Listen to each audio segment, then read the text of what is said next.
One of my favorite books on working with people changing behaviors is called Boundaries by Dr. Henry Cloud.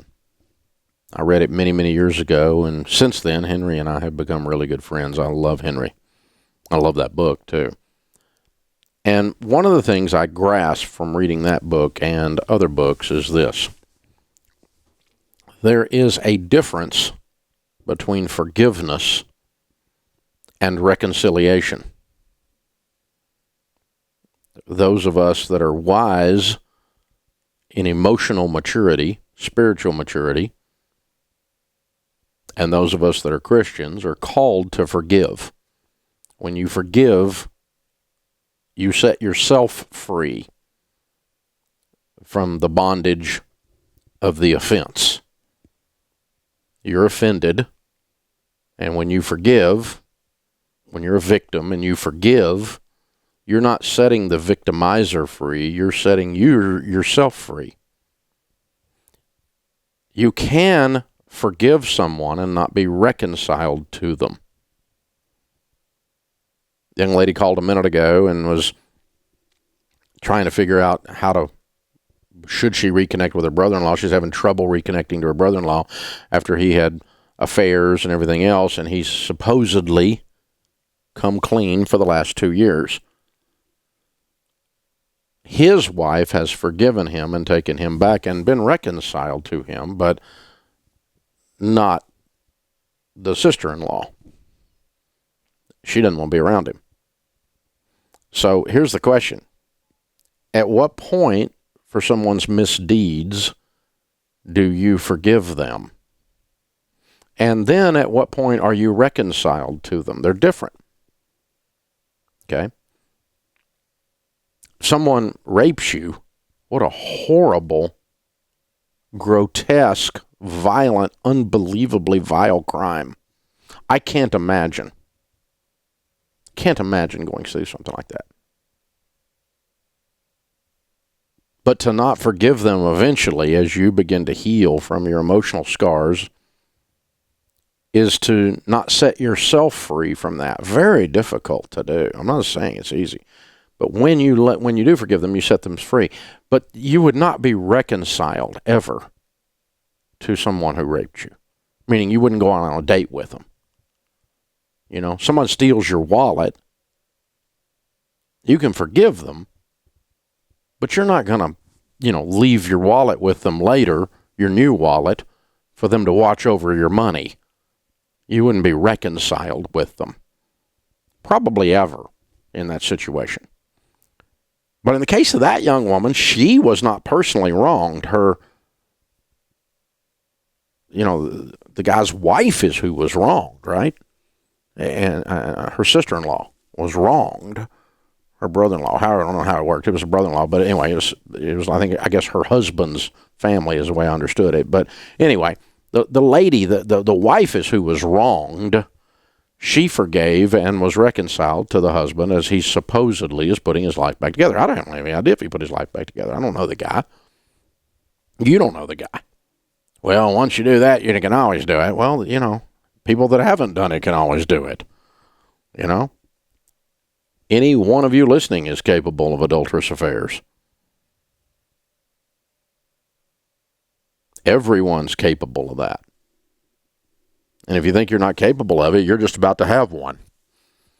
I mean, really, that's just ridiculous. So, at what point do you forgive someone when they've done something wrong at a distance like that? I can forgive him, and, I hope he's turned it around. And I'm not going to sit around and wring my hands and be mad at him and worry about him. I hope he's turned it around. I hope he doesn't hurt her again, his wife. I can do that. Now, at what point am I going to trust this guy again? That's what reconciliation is. At what point am I going to trust that his conversion, his turnaround is real? See, we run into this all the time with our coaching because one spouse lies to the other one about money, what we call financial infidelity.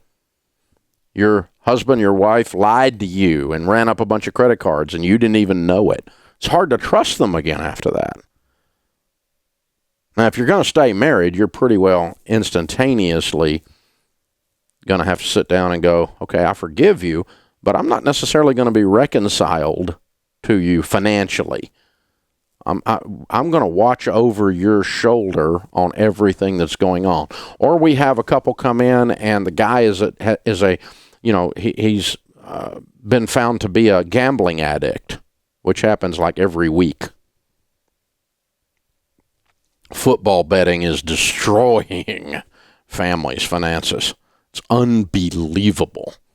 So he comes in, she's discovered he's a betting addict, an online betting addict, a gambling addict, and now he's gotten treatment. He's in Gamblers Anonymous, and he's seeing his pastor, and he's seeing a counselor, and he's doing everything he's supposed to do. Does that mean she just turns over the checkbook to him and lets him go run havoc again? No.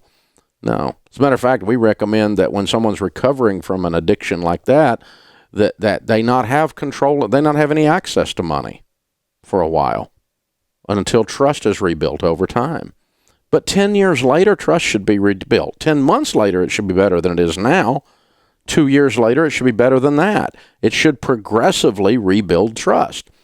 And so if 10 years later, you're still, you have not bet on a football game again, you've not lost any money gambling again, are you trustworthy at that point? Yeah, as much as anybody else is. And so we're not going to treat you like you have no ability to handle money the rest of your life. But for the short term, yeah, we're taking all access to money away from you till you prove that you can behave a little bit.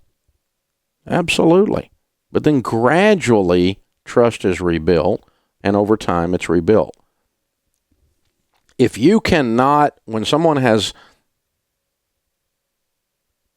on something like we're talking about here, has not, when someone has demonstrated over an extended period of time that they're not entering into the negative behavior, and you can't forgive them and you can't begin to trust them in that area, then it starts to be on you.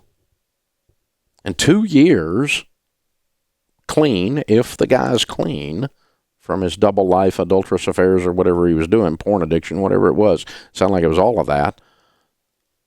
2 years is a long time. There should be some level of trust rebuilt, assuming it's all real. Now, if there's indicators it's not real, if it still looks like he's sneaking around, if he's still got behaviors that make everybody question whether this is real, then that's different. But I'm assuming this guy's straight. And if he's straight for 2 years, then, it starts to be your problem if you can't begin to trust at that point, especially given that his wife already has.